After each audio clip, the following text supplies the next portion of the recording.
Esto es Webificando, el podcast de Side Projects.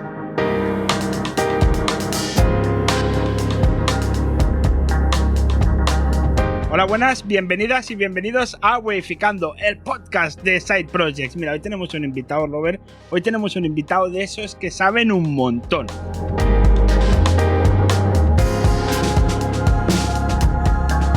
Es que vaya crack, desde verano que estamos detrás de él para decirle: Carlos, te queremos en el podcast porque vamos a aprender mucho contigo y nos interesa mucho tu experiencia con Side Projects.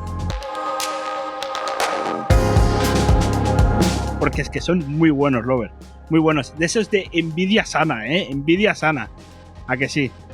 Mucha envidia sana. O sea, un programador que tiene un trabajo normal y aparte tiene sus side projects tipo SaaS y que le genera un dinerillo, pues envidia muy sana.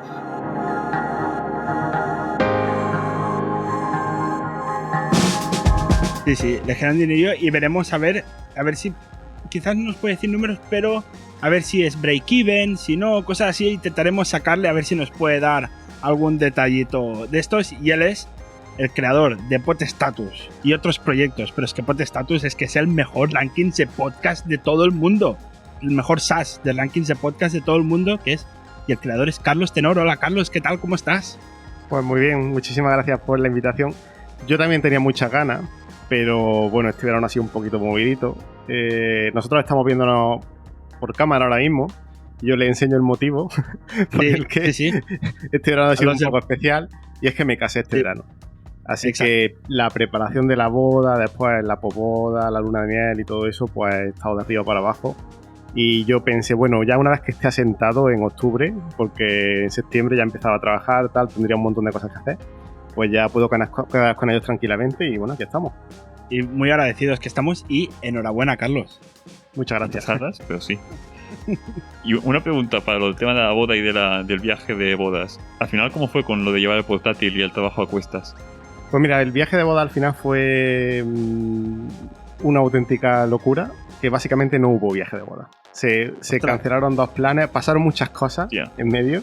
Es una historia muy larga que, bueno, no voy a contar ahora, pero bueno, nada malo. Simplemente que el destino se cruzó para que no pudiéramos hacer el viaje de la luna de miel. Pero sí que estuvimos para arriba y para abajo por Andalucía todo el verano, y el portátilito, porque me compré, él ya sabe que me había comprado un MacBook Air de 11 pulgadas para no tener que ir con el MacBook Pro.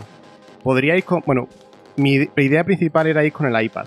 Lo que pasa es que todas las herramientas de programación que yo usaba pues son mucho más cómodas en el portátil. Cualquier cosita de Visual Studio que necesitara, etcétera, pues en un segundo lo tenía arreglado con un portátil. Y no me apetecía mucho llevarme para arriba y para abajo el portátil grande, el MacBook Pro, así que me compré un MacBook Air de 11 pulgadas de segunda mano, que creo que me costó 300, de 2015, el último. Me costó 300 euros en Wallapop, y la verdad es que lo que uso va perfecto, o sea, sin ningún lag, se abre rápido.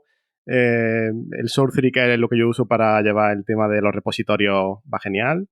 Y la verdad es que lo tengo ahora mismo en el sofá, por si a lo mejor quiero responder a un par de correos o algo y en el iPad no me apetece, pues lo hago rápidamente en ese ordenador. Y lo uso como una especie de iPad, pero con teclado ahora mismo.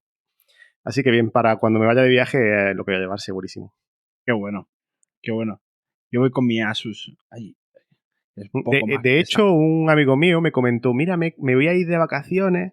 Él tiene un iPad Pro y se ha comprado el teclado Pro del iPad Pro de Apple, que vale 340 euros o algo así. Y dice, pero ahora esto no me va, y me dejo el portátil encendido en casa, me hago una máquina virtual. Y yo le dije, bueno, es que por lo que te ha costado el portátil, te podía haber comprado un MacBook Air de 11 pulgadas de segunda mano. Del 2015. De 2015, y te hubiera hecho el apaño mucho mejor que el iPad. Así que no es una buena idea, la verdad. Qué bueno. ¿Tú con qué programas? Ya que eres programador, no lo hemos preguntado nunca, pero ¿con qué programa utilizas para programar normalmente? Bueno, depende de lo que estés programando. Como freelance, yo soy desarrollador de aplicaciones iOS, y también programo para iPadOS, watchOS y macOS. Y utilizo Xcode. Y para mis side projects suelo hacer página web y utilizo el Visual Studio Code. Pero bueno, yo utilizo el Visual Studio Code también. Sí, la verdad es que va súper bien. Le pones el Xdebug porque programo en PHP. Generalmente uso el framework de Laravel. Le conectas el Xdebug y puedes debuguear perfectamente. La verdad es que va súper bien. Ya estamos con el Laravel. Es que cada vez que alguien nombra Laravel, pienso que lo hará Abel, ¿sabes? Lo hará Abel. Digo, no, tío, yo no lo voy a hacer. No lo voy a hacer. Siempre te voy a hacer el mismo chiste. Pues muy bien, o sea, bueno, está bien. Además, como ahora Visual Code es cross-platform, claro, te va de coña y con un mismo ordenador puedes hacer ambas cosas. Sí. Qué bueno. Y el follón de usar una tecnología muy distinta de tus side projects con lo de tu trabajo real, tu trabajo de freelance. No tengo ningún problema. Ahora, por ejemplo, con mi trabajo como freelance, programo en dos lenguajes muy distintos que son Swift y Objective-C. Y estoy ya acostumbrado a trabajar una hora en uno, una hora en otro. Y PHP, bueno, básicamente tampoco tiene mucha dificultad un lenguaje basado en C, que, bueno, es con lo que aprendimos todos a programar. Así que tampoco es muy... La verdad es que no noto mucho A lo mejor se te va un poco la olla y pones en Swift punto y coma al final, que no se pone, este tipo de cosas. Claro. A los 5 minutos ya te acostumbras. Yo acostumbrado a C#, cuando toco JS siempre pongo punto y coma. Aunque en verdad no es obligatorio, ¿no? Pero es que acostumbrado a ponerlo, ya lo pones por defecto. Claro. Muy bien. Claro, tú eres ingeniero informático. Sí. ¿Y cómo te da a ti un día decir, oye, pues voy a hacer mis side projects? ¿Cómo te entró esa vena de decir, voy a hacer proyectos por mi cuenta? Yo llevo haciendo proyectos desde mucho antes de empezar la carrera. En la carrera ya hice los primeros proyectos, monté una empresa de hosting, que después vendí, ese fue el primer proyecto que vendí. Espérate. A ver, no puedes soltarla y marcharte. O sea, creaste una empresa de hosting y la vendiste. Explícanos, hombre, un poquillo. A ver, supongo yo que los delitos, los delitos de estos de tributarios caducan a los 5 años, ¿no? Bueno, cuando estaba en primero de carrera, monté una empresa de hosting con mi hermano que se llamaba Grana Host. Y empecé a tener bastantes clientes en la empresa, pues no sé si llegamos a tener 200 o 300 clientes o algo así. Está mal. Pero llegó un punto en el que la gente empezó a pedirme facturas. Claro, yo en primero de 18 años yo no tenía ni idea ni de qué requisito había que tener. Me decían, no, es que me tienes que dar tu DNI para yo poder hacer la factura, tal. Y ahí me cagué y dije, madre mía, aquí me puedo meter un lío seguro. Así que no recuerdo exactamente cómo encontré al comprador. No lo recuerdo exactamente, pero vamos, me dijo, tal, sí, yo te lo compro, que era el sí de autónomo y tal. Y simplemente pues le vendí lo que era, pues calculamos pues X años de cuota y le hice la venta. Tampoco fue mucho dinero, pero bueno, para un chico de 18 años en la universidad, pues está bastante bien. Sí, está muy bien. Era hosting compartido, entiendo. O sea, sí, era yo recuerdo que comprábamos hosting compartido nosotros éramos como una especie de reseller de hosting. Y teníamos cPanel, le damos, es que no recuerdo, hace muchísimos años de eso, era en el 2004. Y nosotros le podíamos dar acceso, podíamos crear usuarios de cPanel y darle, por ejemplo, no sé cuántas megas de hosting, no sé cuánto ancho de banda. Y era totalmente transparente para el usuario. Ellos entraban por granahost.com / su nombre de usuario a su cPanel y ellos metían su dominio indefinido, o sea, podían meter todos los dominios que quisieran, etcétera. Y lo que sí tenía era nada ilimitado. Siempre tenían, a lo mejor un plan tenía 100 megas y 3 gigas de ancho de banda. Es que no recuerdo exactamente cómo era. Y teníamos varios planes y sí, cuando la gente empezaba a hacer sus páginas, pues éramos baratos. Porque claro, en verdad a nosotros nos costaba muy barato el comprar un servidor, teníamos o algo así, no recuerdo exactamente cómo era. Y nosotros éramos muy baratos. No sé si la cuota más barata eran 20 euros al año. Y dábamos soporte en español y todo esto, pues claro, a la gente le gustaba mucho el servicio. Normal. Claro, en aquella época no había Amazon Web Services como hay ahora. Claro. Bueno, no había Amazon Web, en aquella época no había casi de nada, 2004, ya ves tú.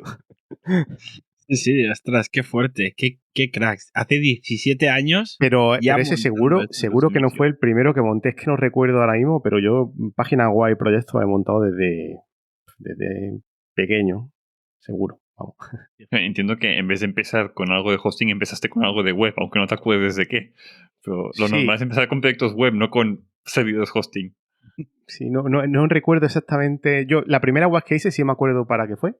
Yo estaba en el Conservatorio de Música y fue para la orquesta de... ¿Con qué instrumento? Violín. Hola, qué bueno. Sí.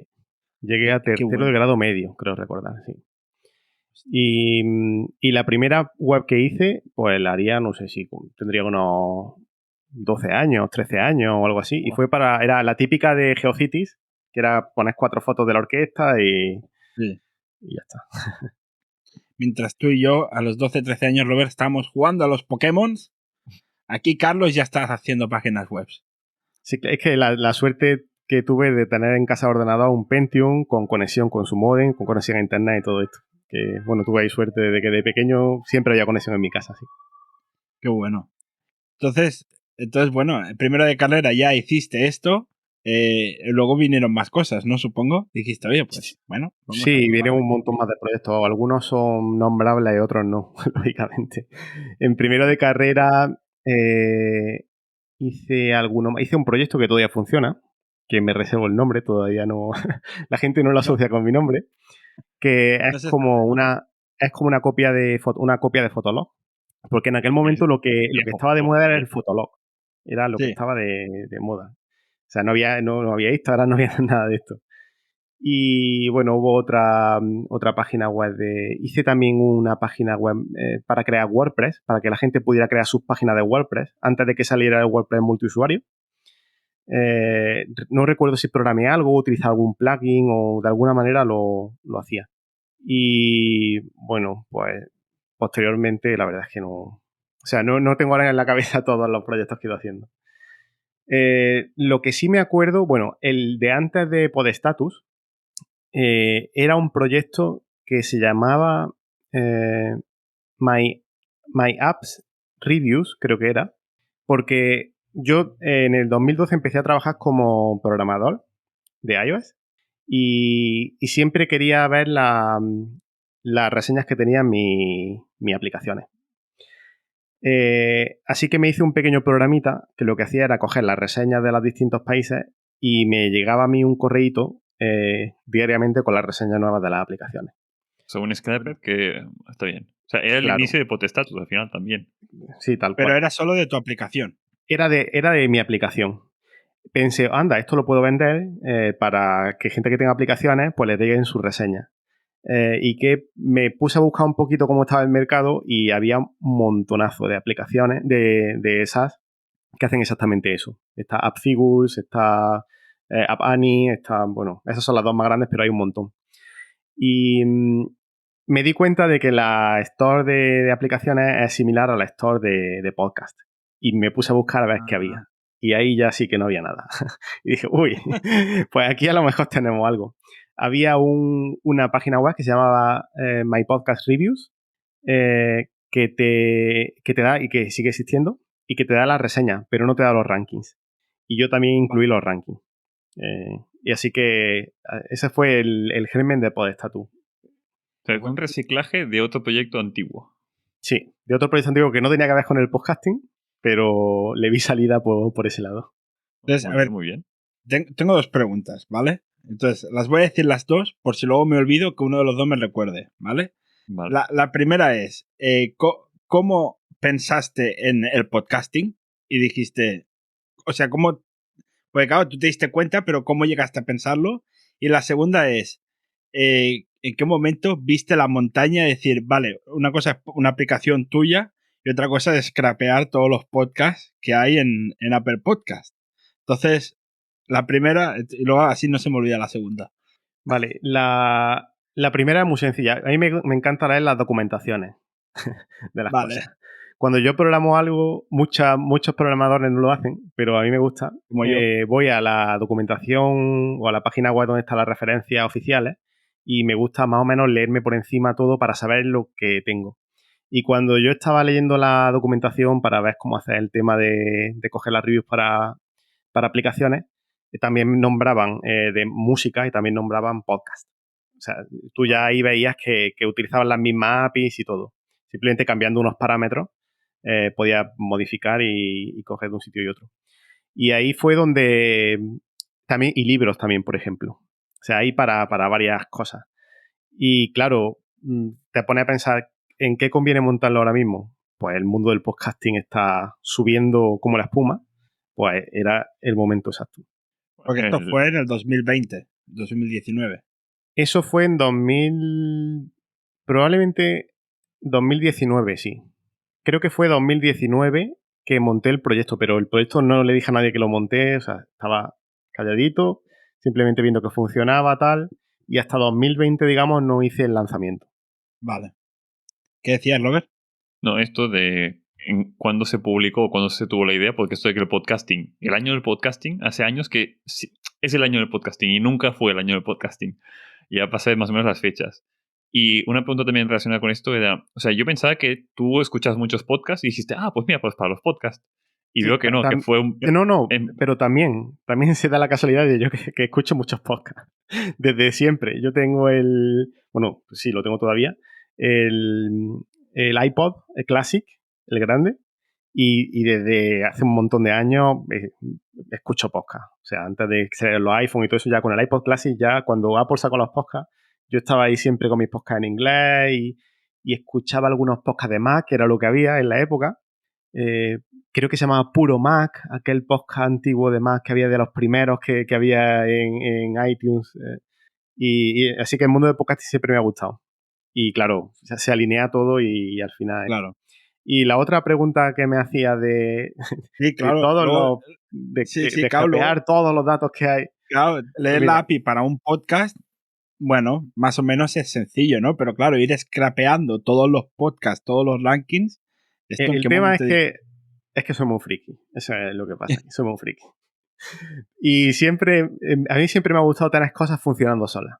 Yo tengo Raspberry en casa y siempre estoy pensando qué puedo hacer con la Raspberry para que haga cosas sola y yo vea a ver cómo va, tal.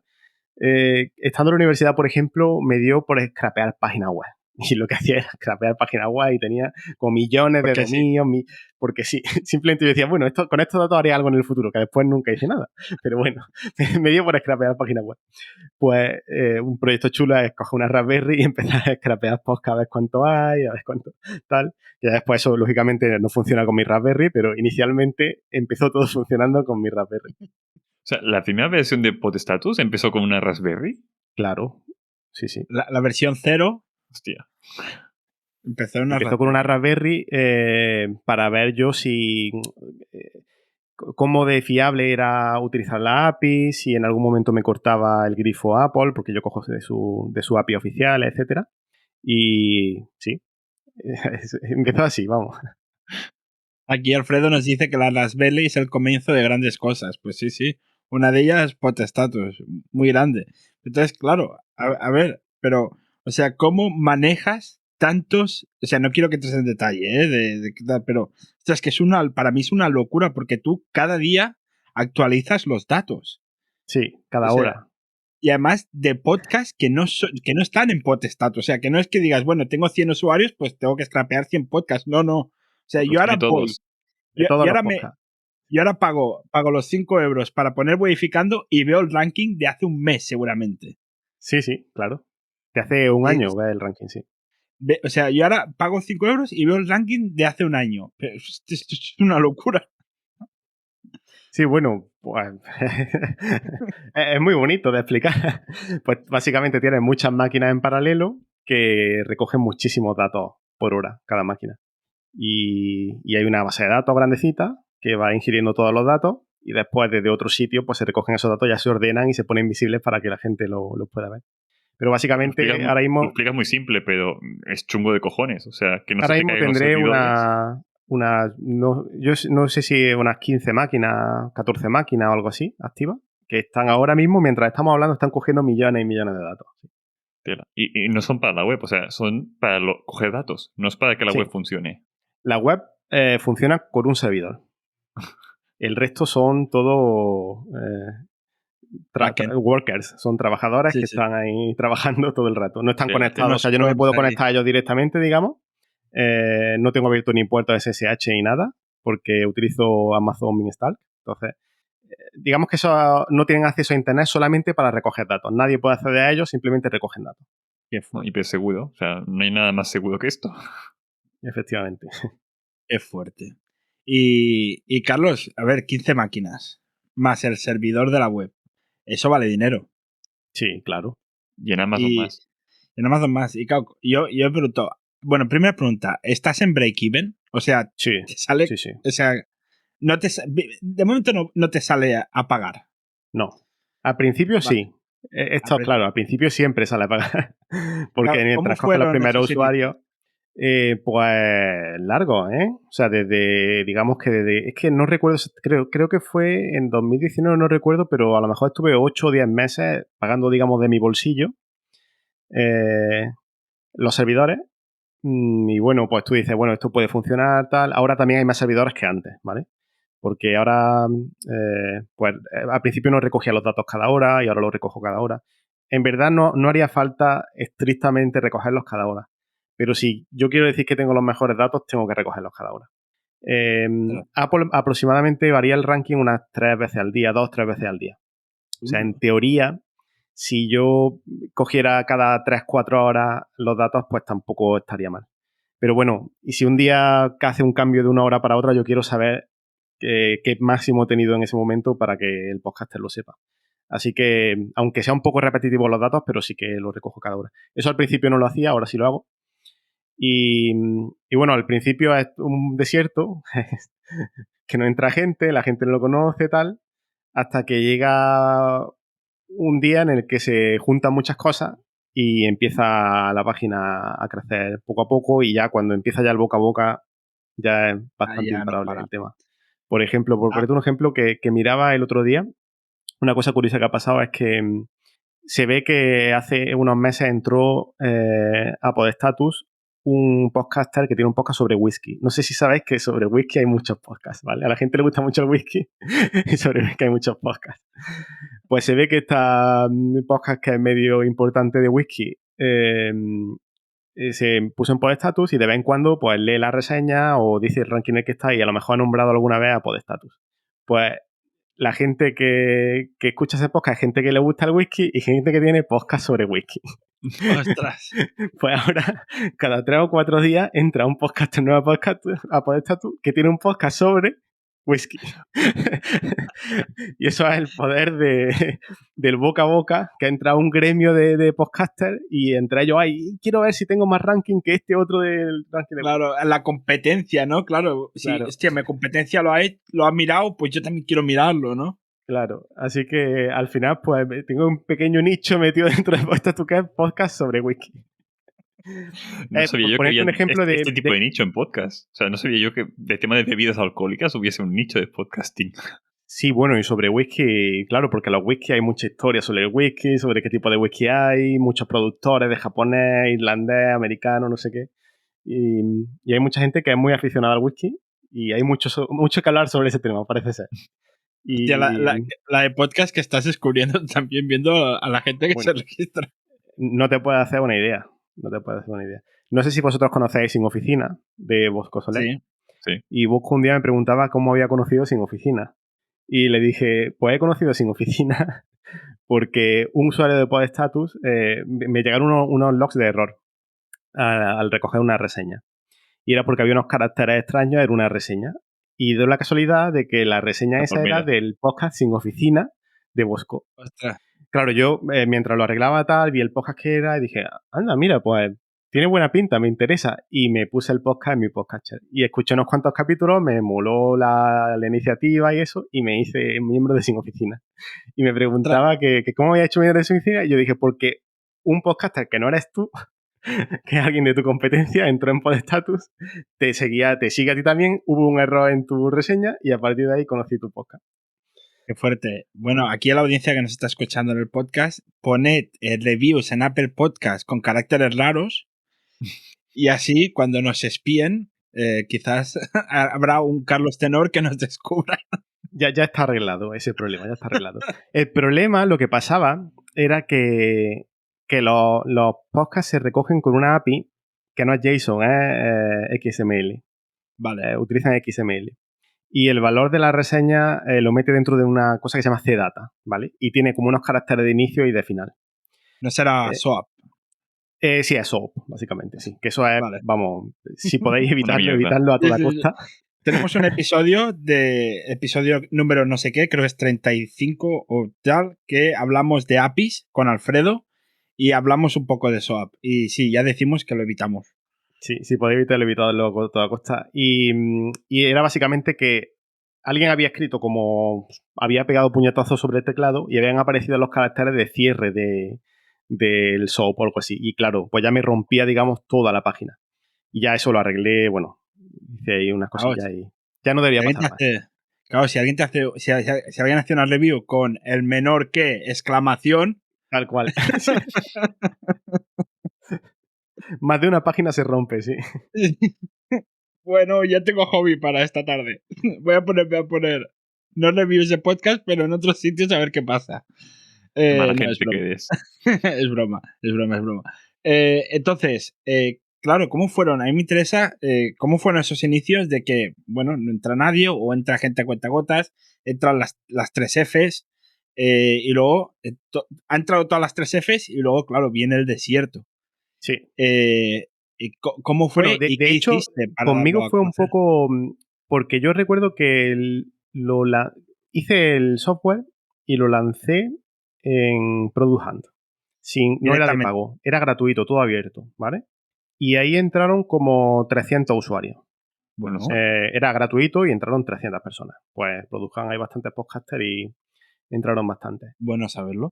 Y a esta gente, pues claro, ahí tuve un montón de feedback, porque yo además les preguntaba, oye, ¿qué tal? Pero bueno, el feedback bueno viene en verdad cuando empiezan a pagar. Pero hubo 2 o 3 usuarios que sí que me ayudaron. Y después, no recuerdo exactamente cuándo hice... Ah, vale, sí. Después hice ya, digamos, un lanzamiento más serio en España, porque cuando entré en Sin Oficina, ¿sí? Me presenté, lo lancé ahí en Sin Oficina y me llamaron de algunos podcasts para hacer entrevistas. Entre otros, Tribucasters, de Corti. Sí, y Paul. Sí. Y claro, ahí sí que ya hubo movimiento, entraron algunos podcasts grandes, Víctor Correal se lo recomienda a todo podcaster que él le pregunta, etcétera. Y ahí sí que empezó ya a haber cierto movimiento. Y hubo primero, digamos, el desierto conseguí los primeros usuarios de pago al pasar los 300 usuarios gratis que tenía de pago. Pues no sé si de los 300 se suscribieron a lo mejor 20 o 30, no recuerdo exactamente. Bueno, un 10% más o menos. Sí, pues estuvo bastante bien. O sea, está muy bien. Normalmente es un 1% o 2%, no un 10%. Después empezó a entrar gente de España y después lancé la campaña esta de correo que enviaba los rankings. Sí. Como tenía los datos, que lo scrapeaba y tal, empecé a... Esto nosotros lo sabemos. Claro, porque os llegó el correo, ¿no? Sí, eso nosotros lo sabemos porque nos llegó el correo y estuvimos quintos en Perú, en el ranking de Perú. Pero explica esto porque, claro, la gente no sabe. ¿Qué es esto de los correos, Carlos? Lo que puedes explicar, ¿eh? Sí, bueno, es básicamente como tengo los datos de todos los rankings, tengo su nombre, tengo su email, porque el email de los podcasts es público, lo tienen en el feed puesto. Sí. Y tengo su dato de ranking, pues enviaba un correo frío que dice, oye, pues está en este ranking, en estos países, y esta información, no, creo que ni lo ponía, lo de esta información viene de Podestatus, es que no recuerdo exactamente. O sea, contacté para ello con un abogado especialista en temas de GDPR y todo eso. GDPR y todo eso, y digamos que estuvimos viendo qué se podía hacer legalmente. Lo que no iba a hacer es mandar spam ahí. Claro. Y era información útil, información veraz para ese usuario, tal, pues se podía mandar ese tipo de correo.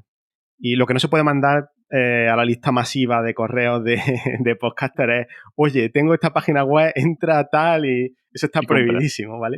O sea, tienes que mandar una información que sea útil y de hecho, básicamente nadie, o a lo mejor 2 personas en todos los correos que envié, que fueron bastantes, me han dicho, oye, quítame del spam, esto es spam, no sé qué. O sea, al contrario, todo el mundo, gracias, no sabía que estaba ahí. O sea, la gente súper contenta de ver su ranking. Y claro, la gente te responde al correo y te pregunta, ¿dónde puedo conseguir más de estos datos? Y ahí ya, ahí está. Si es totalmente legal, decirle, pues estos datos te los provee Podestatus a este servicio que cuesta tanto, tal, tal y tal. porque te están directamente preguntando por el servicio. Y además hicieron la campaña en Reddit.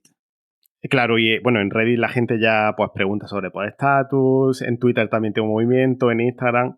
Ya digamos que es una bola que se va moviendo y va creciendo podestatus poco a poco, sigue creciendo a fecha de hoy.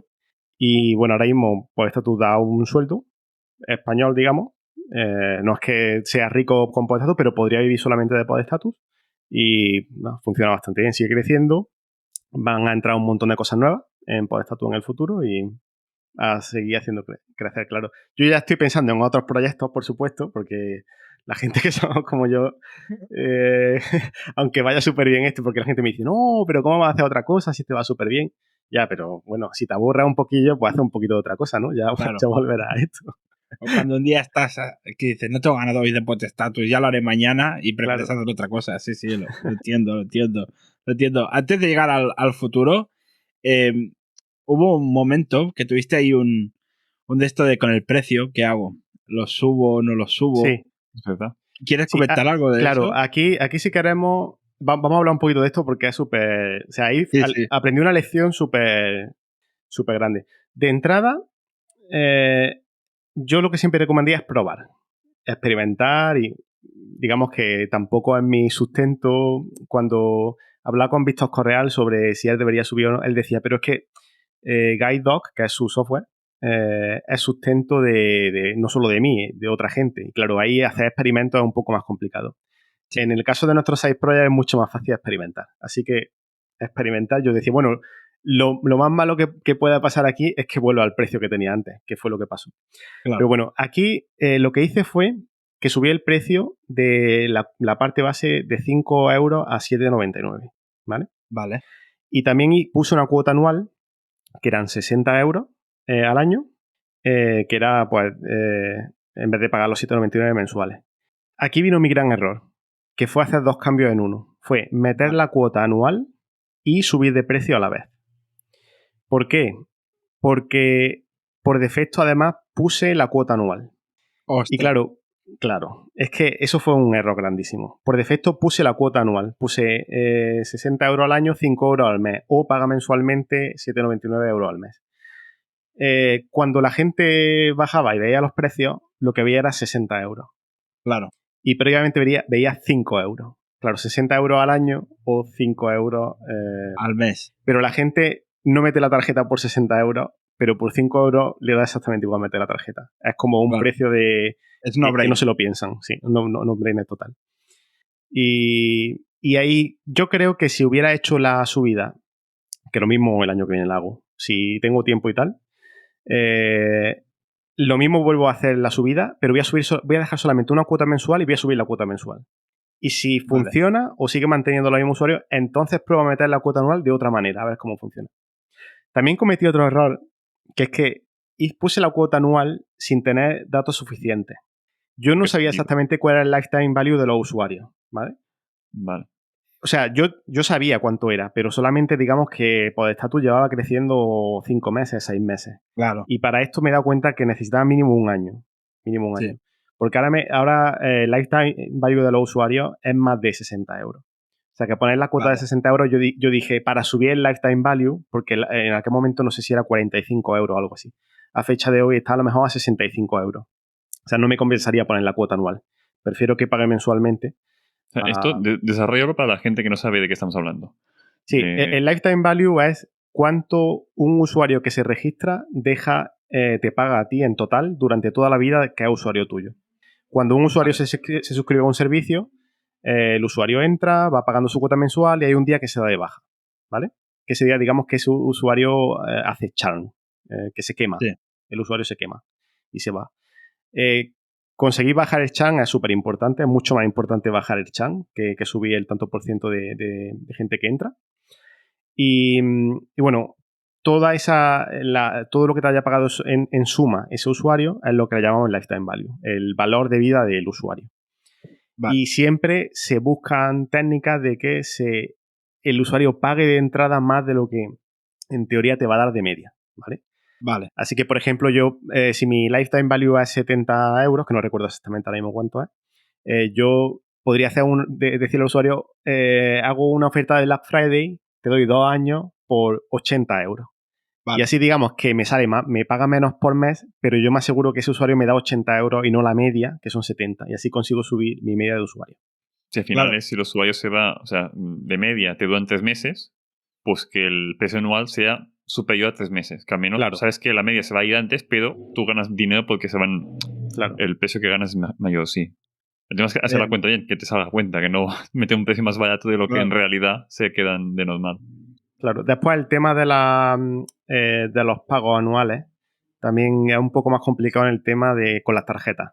Porque si es mensualmente, si la gente paga mensualmente, la tarjeta le suele hacer el update. El problema es cuando paga anualmente y le llega a los 7 meses, que no se acuerda ya de depósito, tú le llega la renovación. Ahí directamente dices, nada, aquí fuera esto. Y hay mucha más probabilidad que la tarjeta esté ya expirada al cabo de un año que al cabo de un mes. Así que cuanto antes pilles, digamos, la expiración de la tarjeta, siempre mejor.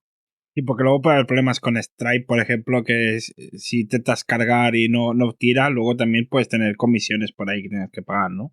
Bueno, no, en ese caso no se pagan comisiones. Las comisiones que pagan en Stripe por cosas raras es cuando alguien hace devolución. Cuando alguien dice que tú, o sea, que ese pago que ha hecho no lo identifica. Vale. Y eso lo hacen a través del banco. Cuando tú llamas a tu banco y le dices, oye, tengo aquí este pago en la tarjeta, por favor, quítamelo. A nosotros nos cobran 15 euros, creo que es, porque Stripe tiene que hacer manualmente una comprobación tal. Tú puedes alegar al banco, por ejemplo, este usuario ha entrado con esta IP tal, pero generalmente siempre le das la razón al usuario. Ostras. Sí. En el caso de Podestatus no, la verdad es que eso no es un problema. Creo que me ha pasado 2 veces en todo este tiempo y yo por defecto le doy la razón al usuario y digo, venga, hasta luego, ya está. Devuelves el dinero y ya está. Sí, porque tardo menos en devolver el dinero que lo que tendría que hacer para la alegación y tal. Claro. Sí. Una pregunta con esto de los cuotas anuales y mensuales. Tú estás a favor de la mensual, por lo que has comentado. Sí. Y Stripe te cobra una comisión por cada transacción. O sea, si en vez de tener 12 mensuales tienes un anual, claro, tu margen es superior. Sí. Te sale más a cuenta, digamos, ahí. Sí. Ahora mismo estoy pagando, bueno, he tenido suerte de que Stripe me ha puesto la cuota de micropagos. Porque como los pagos son pequeños, que esa es otra. ¿Cómo lo has hecho? Esto a lo mejor a alguien le interesa que estás enviando a un correo secreto que hay, si no, no te hacen caso, ¿eh? Si alguien quiere saber qué correo es, que me escriba y yo se lo mando con gusto. Y ese correo te hacen caso. Y además te responden en español. Si lo que nos escriba... Que nos escriba a nosotros, que claro, o que te escriba a ti, si te pueden encontrar por internet, si nos escriba a nosotros y nosotros se lo pasaremos también. También, sí. Yo lo paso a vosotros ahora después del correo cuando terminemos y ya lo tenéis. Perfecto. Y si escribes ese correo, te pones esa cuenta. Si escribes por soporte oficial, por el chat, tal, me pedían, creo que era 30.000 euros mensuales para poder activarme de ingresos, para poder activarme esa cuota. Relativamente está ok, pero bueno, Stripe se paga muchísimo. O sea, ahora mismo creo que estoy pagando unos 25 céntimos, 26 céntimos por cada transacción de 5 euros.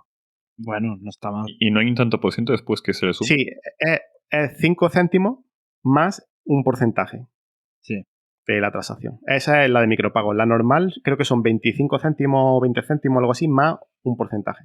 Y micropago ¿Dónde se considera micropago? Creo que son 5 euros o menos. Creo que son 5 euros o menos. Claro, si lo subes a 7,99... Es que, bueno, no convendría la de micropago, porque la de micropago son 5 céntimos y creo que un 5% o algo así. Vale. Y la otra es son 20 céntimos o algo así y un 3% o un 2% según si es americano, si es... Ya depende de la nacionalidad de la tarjeta, porque también depende de qué país sea la tarjeta. Si es europea es más cara que sea americana, por ejemplo. Vale.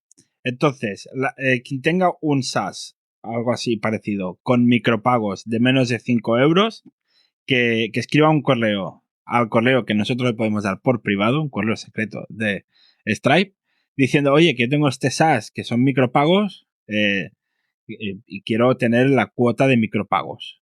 Algo así, ¿no? Sí, eso tú le dices, en inglés, supongo. Hola, yo primero le escribí en inglés y ellos, además que el que me dio este correo fue Víctor Correal y me dijo, ellos te responderán en español y pasó tal cual. Yo le escribí en inglés y dije, oye, tengo este SaaS, estoy cobrando esto y se va un porcentaje muy alto a Stripe. Así que me gustaría tener la opción de micropago, la tarifa de micropago. Y te responde diciendo, creo que hablamos mejor en español y sí, te la voy a activar, tal. Eso no sé si es un insulto, en plan, tu inglés es muy malo. Hablamos mejor en español. No, pero te escriben desde aquí, creo que desde Barcelona. Creo que te Vale. escriben desde Barcelona. Sí. Qué bueno. Bueno, Curioso. pues mira, una cosa que hemos aprendido hoy, Robert. Sí. Bueno, yo no uso Stripe, uso Paddle por motivos de simplicidad, del tema de gestión de facturas, que es otro tema de los que no me gusta Stripe. Pero pago unas comisiones mucho más elevadas en Paddle que no en Stripe. O sea, es un 5%. Bueno, ahora Stripe ha mejorado mucho en el tema de facturas, ¿eh? O sea, ya el último año. Puedes tener facturas con orden correlativo, todo lo que antes no se podía, ahora se puede. Y también con el Stripe Checkout le han hecho tipo Paddle, que ya no tienes que tener ni tu propia UI, sino que simplemente un botón y ellos pones un link y ya está. Sí. Así que ha mejorado bastante en ese tema. Yo, sin embargo, lo tengo montado como con la API antigua, digamos, y lo tengo todo mucho más casero, utilizando varios servicios para poder generar la factura y todo eso. Aquí un apunte. Decían que con el checkout nuevo de Stripe, que es esto, poner un link y se iba a un checkout suyo propio, que la conversión, decían, era mayor con su checkout que no con lo que la gente tenía en WordPress, por ejemplo. Sí. Y que además bastante, la diferencia de un 15 o un 20%, ¿eh? Y estoy pensando en lo que... el problema aquí es el tema de la generación de facturas, pero claro, ya lo tengo todo con un sistema y ahora cambiarlo sería complicado. El siguiente proyecto seguro que vais con Stripe Checkout. Lo bueno que tiene Stripe Checkout es que ellos controlan, digamos, la página de checkout y lo tienen súper mega optimizado todo. La gente además confía ya en Stripe porque se ve ya en varios sitios y claro. ya se fía. Es como, mucha gente me pregunta, oye, ¿puedo pagar con PayPal? Porque se fían de PayPal, simplemente. Sí. Yo le digo que no. Pues porque no voy a implementar PayPal para porque 4 Stripe personas. No tiene PayPal. ¿Perdona? Que Stripe no tiene PayPal. No. Paddle sí, pero Stripe no tiene implementado. No. Creo que sí que tenían Apple Pay, creo que sí que tenían puesto, ¿no? Sí, Apple Pay, bueno, y ya puedes pagar incluso, si vives en Alemania es muy normal que se pague por transferencia bancaria. Pues incluso soportan transferencia bancaria, o sea, ya soportan, Stripe ya soporta, con el de Stripe Checkout soporta todo. Soporta un tipo de tarjeta china ahora que hay, que me llegó el otro día el correo de Stripe diciendo, ya soportamos la tarjeta Dragón no sé qué de China, porque por lo visto es muy usada allí. ¿De quieres que se usen por Estado? Yo digo, sí, claro, sí, yo también la acepto, ya está. Que por cierto, ahora que decís Apple Pay, ostras tú, qué bien va cuando pides algo y te ahorras poner la dirección de envío. O sea, es que ya te lo llena todo. Es espectacular. O sea, por favor, poned Apple Pay todo lo que podáis, que va muy bien. Ayer hice una pequeña compra en AliExpress con la página web y era la primera vez que me cogió Stripe, que me cogió Apple Pay y madre mía, qué gozada, no tenés que buscar la tarjeta, meter la tarjeta, simplemente un clic y ya está. Sí, pero es que encima, como sabes dónde vives, Apple Pay ya te pone la dirección de envío y te ahorra todo lo que pone. Bueno, pues tal, no voy a decir dónde vivo, pero tal. Así que, nada, esto era un inciso. Bueno, pues Pod Status, tienes, no lo hemos comentado, tienes 3 tipos de precio. Tienes el de 5 euros, luego tienes el básico, el Pro y el Enterprise, ¿no? O algo así. Sí. Explícanos un poco. Básicamente, ahora mismo lo tengo por número de podcasts que puedes seguir. El básico son 5 euros, el profesional son 10 euros y el network son 20 euros. Vale. Y se pueden 5, 12 y 25 podcasts. Vale. Pregunta, ¿esto era lo típico del bueno, feo y el malo? ¿De táctica de precios? ¿O no, en ese sentido no he querido... No has hecho anclas ni... nada. En ese sentido, y solamente tiene la diferencia, o sea, puedes acceder a los mismos datos en todos los planes. La única diferencia es el email diario se envía lo puede enviar más de una persona en los planes superiores. Vale. Que hay gente, o sea, hay podcasters profesionales, bueno, no puedo decir nombres de clientes, pero es igual, que digo el nombre y lo conoce aseguro. Sí. Que no es podcaster, es periodista, que tiene un podcast tal que se conoce un montón. Y su equipo es el que le genera Pod Status y ellos pagan el plan profesional para seguir un podcast, pero simplemente quieren que ese email se reenvíe a varios sitios, a marketing, a varios sitios de la empresa. Qué bueno. Pues ellos lo podrían reenviar manualmente, que eso es lo que hace el 99% de la gente, pero hay gente que pues no le importa pagar 5 euros más y directamente pues se le envía. Y bueno, en el futuro van a venir nuevos planes que no van a estar ahí puestos, que son para agencias. Que estos sí que van a tener datos exclusivos para las agencias de podcasting. Bueno. Qué bien. Claro, porque las agencias pues tienen muchos podcasts o... Hacen muchos podcasts y tienen clientes que necesitan... No estoy hablando de redes de podcast, sino empresas que hacen podcast para empresas. Vale. O sea, agencias son en Estados... Aquí en España hay alguna, creo, pero en Estados Unidos es bastante normal que hay empresas que se dedican a hacer podcast, o sea, a producir podcast. Ellos buscan a los invitados o... No sé, una se llama Werewolf o algo así, ¿puede ser? Sí, esta probablemente fue la que compró Spotify, ¿no? Porque últimamente ha habido varias compras de productoras de podcast por parte de Spotify, que creo que se está llevando la mayoría. Y estas empresas lo que necesitan es darle resultados a sus clientes. Vale. Y le generan informes y tal a los clientes y necesitan datos para decirle al cliente, pues este capítulo funciona mejor, este menos, etcétera. Y necesitan cosas muy específicas que la mayoría de las podcasts no necesitan. Y estoy ahora mismo pensando en un plan para ello. Al final, tener estadísticas no solo para hacer el cotille y ver la competencia, sino que también es muy útil para buscar un patrocinador. Decir, mira, que estoy en estos rankings, que me muevo siempre por aquí, y es un dato más que es muy útil tener para patrocinadores. O sea, entiendo que sí que pueden haber grandes podcasters muy interesados en tener datos estadísticos de ese estilo. Claro, sí. Que el email que decía Carlos puede ser que tú puedas el mail de tu patrocinador y que ya reciba a tu patrocinador directamente el email de los rankings donde has estado. Efectivamente, además, sin nadie entre medio, digamos, una tercera persona le está diciendo al patrocinador, oye, estos son los datos reales. Qué bueno. Pues muy bien. Y también puedes poner más de un podcast, puedes poner de la competencia, puedes poner... Todo el mundo lo hace, ¿eh? Todo el mundo lo hace. Claro, hombre, si los puedes poner, pues los pones. Vamos a ver cómo está ahí. Muy bien. Estupendo. Entonces, Podestatus va muy bien. Carlos, nos encanta Podestatus. Algún día, cuando este podcast tenga la decencia de aparecer en los rankings, entraremos para ver cómo vamos. Pero claro, es que de momento para vernos en los suelos, pues para eso no lo miramos y estamos más tranquilos. O sea, no porque no queramos pagar los 5 euros, pero sino para estar más tranquilos. Pero es muy interesante porque hace tiempo, claro, Robert ya conoció a través de Webicaster y tal, ya estuvo hablando contigo de Podestatus y tal, y Robert me lo explicaba y decía, qué bueno, tío, cómo mola. Así que muy bien. La herramienta está muy bien y envidia sana en el sentido de, coño, un programador se lo ha montado así, es un producto muy escalable, a ver, que tiene sus costes de servidores y es un curro montar esto. Pero no dependes de crear contenidos constantemente, o sea, la monetización al final es, una vez montado, es igual tener 100 clientes que tener 1000. Totalmente, sí. Sí, en el caso de que creciera mucho, lo que no es escalable es el soporte, por supuesto. Pero bueno, el soporte es algo que puedes bastante fácilmente externalizar. Delegar. Sí, delegar a alguien. O automatizar. Soporte de, oye, ¿cómo se borra un podcast? Oye, la factura esta, pásamela. Hay 15 o 20 preguntas que las tengo ya súper resueltas y que una cosa que me falta en la página es poner un buen FAQ que explique todas estas cosas porque siempre son las mismas. Pero bueno, ahora mismo lo tengo básicamente automatizado, que me llega el correo y puedo responder en 30 segundos como máximo a casi todo lo que me envían. Template de Gmail, seleccionar, enviar. Y elijo el nombre. ¿Tienes muchos correos de soporte de gente de ese estilo o no? Lo que más tengo es de gente pidiendo factura. Porque una de las cosas que no está implementada es que puedan coger la factura automáticamente desde la página web. Lo que yo hago es cuando me piden una factura, les pido sus datos, su dirección de facturación. Ya la pongo yo en mi sistema, esa dirección de facturación, en Stripe.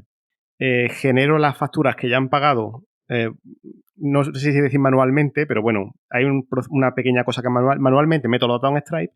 Manualmente vuelvo a generar la factura, digamos, porque hasta ese momento son simplemente recibos y se la envío. Y a partir de ese momento sí que automáticamente esa persona recibe por email en el momento del pago la factura.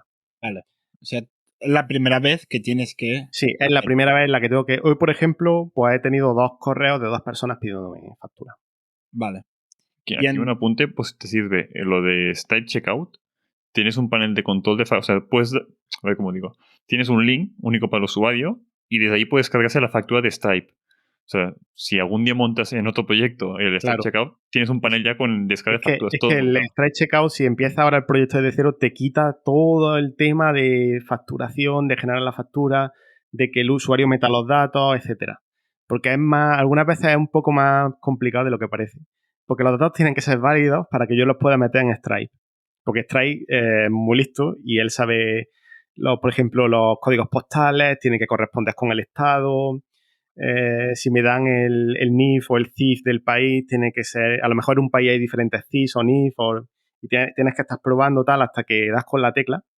Una vez que están los datos en Stripe, lo que hago es que cuando se realiza un pago con Integromat se lanza un trigger que me mete el dato del pago en un Excel de Google Docs y desde ahí se lanza una serie de scripts, de Google Script, que genera el PDF de la factura, envía el email y hace varias cosillas más.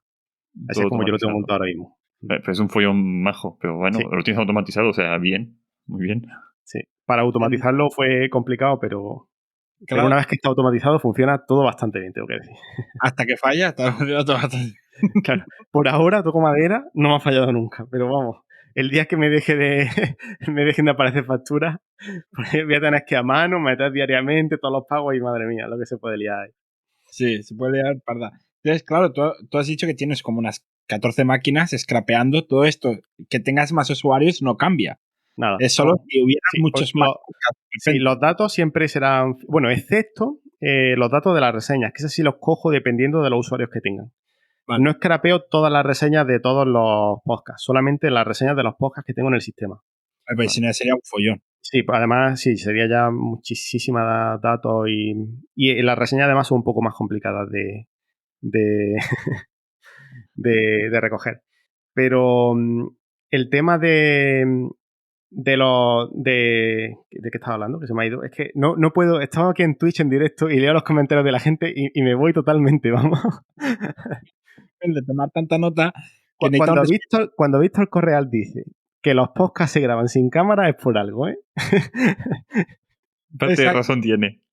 Algo de razón tiene. Estás comentando que las otras, o sea... sí, el tema de... Tengo una serie de máquinas que solamente recogen reseñas y una serie de máquinas que solamente recogen ranking. Los rankings siempre son fijos. Las máquinas de los rankings no varían. Las máquinas de las reseñas sí que suben, pero vamos, que digamos que... A ver, el precio ahora mismo estoy pagando en MRR y lo que pago estaré sobre un día un 15% en máquina. Vale. O sea que está bastante bien. Está la cuenta. Muy bien. Te deja un buen margen, sí. O sea, después tienes que pagar unas cosillas más, algún servicio, Integromat, tal. Pero a lo mejor pues te deja un 75% de margen, 75-80% de margen. Es lo que está dejando cosas. Y después claro, teniendo en cuenta de que mi salario sale de ahí. Sí. Por supuesto. Exacto. Una pregunta. Si ahora aparecieran de repente, no sé, el triple de podcast, ¿eso te afectaría a ti? ¿O simplemente como eso los rankings, como no van a estar en los rankings, sino que los rankings están limitados a un número de podcasts determinado, no te afecta? Si de repente al día se generan unos 800 podcasts nuevos, ¿vale? Se crean unos 800, entre 500 y 800 podcasts. Al día. Sí, si de repente se generara medio millón de podcasts un día, lo que sí es que tendría abierto el logueo de la base de datos, lo tendría abierto para ver que todo fuera bien, que no pasara nada, etcétera. Porque la base de datos la puedo subir, digamos, a una máquina y además la tengo duplicada, está bien montada. Y podría subir la máquina en un momento dado. Porque el problema que tendría sería que Apple, una de las cosas que restringe en las bases de datos, bueno, en casi todo en general, que restringe muchas cosas, son las lecturas y las escrituras que puedes hacer. Vale. ¿Vale? O sea, la cantidad de datos que puedes escribir y leer. Vale. Y eso es donde siempre llego a los topes de las máquinas, es con ese tema. Con el tema de lo que Amazon te deja... que por cierto tengo una reunión con Amazon, no sé, supongo que ahora en noviembre, que por fin Amazon me quiere ayudar un poquito y tengo una reunión con un ingeniero de Amazon que me va a ayudar un poco con todo lo que es la arquitectura de la aplicación, me va a decir que pues te falta aquí esta copia o aquí pondría un servidor en paralelo por esto, me van a ayudar un poquito con este tema, sí. Eso es que te gastas los dineros en Amazon, ¿eh? Bueno, ya vamos a ir gastando algo, sí. Una pregunta con esto de Amazon. Después de montar todo este macroproyecto con tantos servidores en Amazon, ¿otro proyecto futuro lo montáis también con Amazon o montáis con un servidor en Digital Ocean o Linode o algo más? Es que depende del proyecto. Lo bueno que tiene... Depende mucho del proyecto. Si el proyecto no necesita scrapeos como es el mío, que sale mucho más a cuenta tener las máquinas siempre encendidas porque las paga anualmente y al final se reduce bastante el precio, lo haría sin dudarlo con serverless. Ya sea Amazon o otro proveedor de serverless. Vale, para los tontitos como yo, ¿qué es serverless? Vale. Serverless es que tú no tienes las máquinas, sino que tú puedes lanzar en un momento dado una máquina durante unos segundos para que haga una respuesta a esa petición. Vale. Yo, por ejemplo, un WordPress serverless. Pues simplemente tú no tienes un servidor, simplemente tienes como una especie de imagen subida a la nube de lo que son los datos que hay ahí metidos. Eso está conectado a una base de datos, por supuesto. Y cuando tú haces una petición a esa página, Amazon mete esa imagen en una máquina, hace la petición y destruye la máquina. ¡Ostras! ¿Qué se consigue con eso? Que tú pagas por peticiones. No pagas por tener... O sea, si no te entra nadie, no pagas nada. Tú pagas por minutos que la máquina está encendida. O sea, si la pagas a la noche, no pagas durante la noche. Sí, pues tú no pagas por segundos, se paga creo que por fracciones de décimas de segundo, que la máquina está encendida, y por memoria que ocupa tu código. Tú puedes decir, yo quiero una máquina de medio giga. Y ellos te calculan, pues el precio es gigasegundo. Pues has tenido durante 14 segundos hoy medio giga. Y eso es lo que pagas. Vale, voy a coger... ¿Dime? Por primera vez en este podcast voy a coger un boli. ¿Cómo se llama esto en Amazon? Para buscarlo. Se me ha ido ahora el nombre. Si pones Amazon Serverless, ahí, ¿cómo se llamaba? El servicio. Sí, a ver, un segundo. En alguna me saldrá más barato que el EC2 que utilizo ahora. Seguro, porque estoy pagando más de lo que necesito, en verdad. Es que Amazon en sí es caro. Mira, Alfredo nos dice Lambda. Se llama Lambda, efectivamente. Sí, se me había ido el nombre ahora mismo de la boca. Y bueno, Laravel, que es mi framework preferido de PHP, de PHP, tiene un servicio que se llama Vapor, se llama Laravel Vapor, con V. Creo que son $40 mensuales, y con ese servicio tú simplemente subes tu código de tu página y ellos se encargan de todo. Ya te olvidas de servidores, te olvidas de todo. O sea, se encargan de subirlo a Lambda, de crearte el dominio, porque claro, un poquillo rollo de configurar todo esto. Si lo haces a mano, necesitas generalmente un framework para que se pueda hacer a mano, ¿no? Pero es más fácil que utilices el framework serverless, que se llama, que hay un framework que su nombre de marca es serverless.